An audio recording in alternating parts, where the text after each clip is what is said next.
Here are a few log properties that we can do. The purpose of a log property is not to make your life more difficult and add stuff that you have to do and just memorize. The purpose of a log property is to take a hard log problem and make it easier. So that's really what we're after here. So let's just go through. Anytime I write log base b, first of all, my penmanship isn't great. It looks like a 6. It's not. Log base b, what that means is it works for any base. It doesn't have to be a specific log base 10, log base 5, or anything like that. It works for all bases. So that's what log base b is all about. So log of 1 property, if I have log base b of the number 1, what are you always going to get when you log the number 1? Well, think about, if you remember what I'm asking you, I'm saying, all right, if I start with b and end at 1, what exponent? I'm asking you what exponent changes any number to a 1? Well, what power changes all things to a 1? And the answer is power 0. So a little example over here we can do together. Log 7 1. We can go, boom, right away, answer 0. How do I know that so fast? Because the question I'm asking you is, how do you change a 7 into a 1 if you're only using exponents, and that exponent has to be a 0? All right, what happens if you log a power that has the exact same base? So we have log base b of an exponent, something that has an exponent with the exact same base. Log base b, b to the n. Well, once again, here's what I'm asking you. If I'm starting with b and turning into b to the n, what's the exponent? What exponent changes a b into a b to the n? Well, hopefully it's clear. If the bases are equal, the exponents have to be equal, so your answer is just going to be n. What we can start to see over here for your logs is that when your log has a base and your power or your thing with an exponent has the exact same base, you can just cancel and get the exponent. It's kind of the wonder of the logarithm. That's what makes it so great. So log base 8 of 8 to the third, you can go and get 3. The answer is 3 really quickly. Well, how do I know that? Because the question I'm asking you is, how do you change 8 into 8 cubed if you can only use exponents? Well, if the bases are both 8s, the exponents have to be the same. How about the natural log of e? Well, once again, natural log in e, answer is 2. Well, how did I know that? Well, the base of the natural log is e, and this is e squared, so it's just the same property a different way. How about log 100? Hopefully we can say, answer is 2. Well, we knew that before because we could just count zeros, but remember, I'm saying, okay, the base is 10. How do you change a 10 into a 10 squared? Because 100 is 10 squared if you're only using exponents. Answer is 2. All right, after this, really just some other properties that you can do. So log of a product. What happens when you log two things that are added together? How do you add things together, two logs together? So here's the best example I can think of. If I have log 10 plus log 10. And the question I really have is, can you just add them up? Log 10 plus log 10, is that log 20? That's what I really want to know. Well, we hopefully know what log 10 is. Log 10, we can just count zeros. So log 10 is 1. Log 10 is 1. So 1 plus 1 is 2. So the real question is, log 20, is that 2? Well, I'm not so sure. I'm going to head to my calculator here. And let's hit log 20 and see what happens. Well, it's not 2. So the way that this works is not addition. You can't just say 10 plus 10 is 20. So this does not work.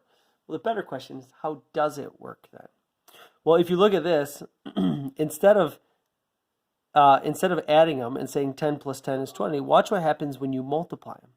Log 10 equals not 20, but log 100. Okay? Well, log 10 is 1, log 10 is 1, but log 100 is 2, so 1 plus 1 is 2. So it does not work when you add them, but it does work when you multiply them. The property looks like this. If you have log base b of a number, and you're going to add it to another one, of a different one, you don't add them together. When you combine them, you have to multiply them. Log base b of xy.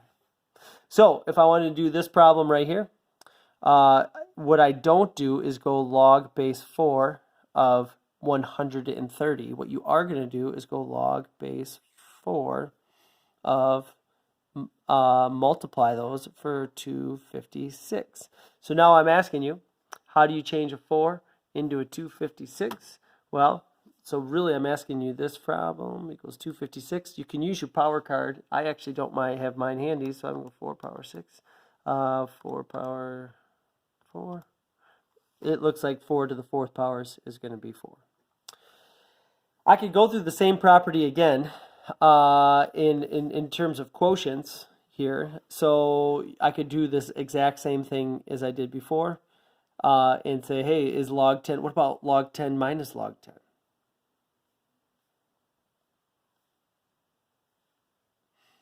Is that going to be equal to log 0? You know, because 10 minus 10 is 0. Is that the way it works? Well, let's go to our calculator. Log 0, that's actually an error. That doesn't even work. So that's not the case. So the question is, how do you do it? Well, log 10 is 1. Minus log 10 is 1. And 1 minus 1 is equal to 0. And we already said up here, the way that you get 0 is you log the number 1. And notice 10 divided by 10 is 1. So long story short, what you do, if you want to add logs, you multiply. If you want to subtract logs, you need to divide. Log base b of x, subtracting log base b of y. If you want to do that, you have to divide them. X divided by y. So over here to try an example, what I am not going to do, I'm not going to go 54 minus 9 is 45. I'm going to go log base 6, and I'm going to divide them and go 54 log base 6, 54 divided by 9. Well, log base 6, if I divide these, 54 divided by 9 is 6, so this just says log base 6. I'm getting my b's and my 6's messed up. Log base 6 of 6. Well, these have the same base, so at 1, your answer is just going to be 1. All right, the very last property, and if you want to highlight star and all this, right here, this is actually why we care about logarithms at all. You might be asking yourself this whole time, what in the world do I even care about this for? And we're actually going to get into that in the next few days, but this is the property that makes things all worthwhile. Here's what this property says. If I have a log of anything that has an exponent all, and your bases don't have to be the same. Up here, if your bases were the same, you could just cancel them out and get the exponent. Easy enough. Down here, what happens if your exponents aren't the same? And what the logarithm lets you do, the problem that we run into over and over and over again is if I say 2 to the x equals 10, the problem we've been running into over and over and over again is how do I get that x out of the exponent so that I can solve? How do I get that number down so that I can figure it out? That's what the logarithm actually does. When you log anything that has a power, is you can take the exponent, you can box it up and say, hey, you, down in front, and you can write it as n log base b of x. So in other words, when you have the log of a power, you get to choose, would you like it to be up as an exponent or in front as multiplication? It doesn't matter, they're both going to be the same. So let's try an example over here and see if we can figure this out. Looks really complicated. But here's what I see. I see a number that's in front, and according to this property, it's up to me. I can put it in front or I can put it up top. It doesn't matter which one I do. So I'm going to get rid of the 1/2 and I'm going to put it up top. Put it back up top. Well, hopefully we remember a 1/2 power is a square root. So what's the square root of 64? Hopefully we're all saying 8. So here I have log base 3 of x is going to be equal to log base 3 of 8. Now we might be yelling out, oh, it seems like 2 because, 2 to 3. No, well, let's look at it. I'm logging a number that I don't know. I'm logging 8. What does the number have to be? Hopefully we can just kind of cancel and say x is equal to 8. All right, you're going to have some homework that practice this. If you're wondering to yourself, why in the world can you just bring the exponent down? First of all, this is a proof. So if you're done, you don't need this part. So if you're done being interested in this, you can turn it off and start your homework. If you want to know why it works, here's a quick proof on why this works. So here we're gonna take this log and I'm gonna rewrite it. Here's a proof on why this thing works. I'm gonna take this log and I'm gonna rewrite it in its other form. So I'm going to put it in its exponential form, and I'm going to write it as b to the y is equal to x. Put it in its exponential form. Well, what we can do in math is we can raise anything to a power. I can raise anything to a power as long as I do it to both sides. The golden rule of math says do onto one side as you do onto the other. So you can do whatever you want as long as you do it to both sides. When I do this, a power of a power is multiplication. So this is b right here to the yn is going to be equal to x to the n. Also in multiplication, this is just an organizational step. 3 times 2, 2 times 3, the order doesn't matter, you can switch them. So I'm going to take these two and switch the order. I'm going to go b to the ny is going to be equal to x to the n. One of the last things that I'm going to do is I'm going to log both sides. I'm going to take a log of the left side, so I'm going to have log base b of b to the ny is going to be equal to log base b of x to the n. Now, watch what you can do.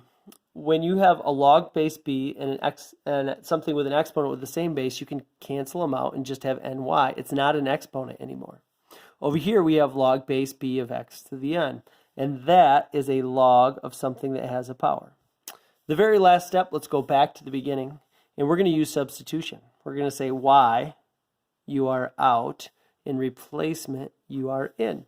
So we're going to say y goes out, its replacement goes in, so I'm going to have n times log base b of x is going to be equal to log base b x to the n. So, and then when you're done with the proof, you always box it up and fill it in. Okay, so here's what we just proved. When you have a log, you can write the number in front, or you can write it in the exponent. It does not matter. You're going to get the exact same answer.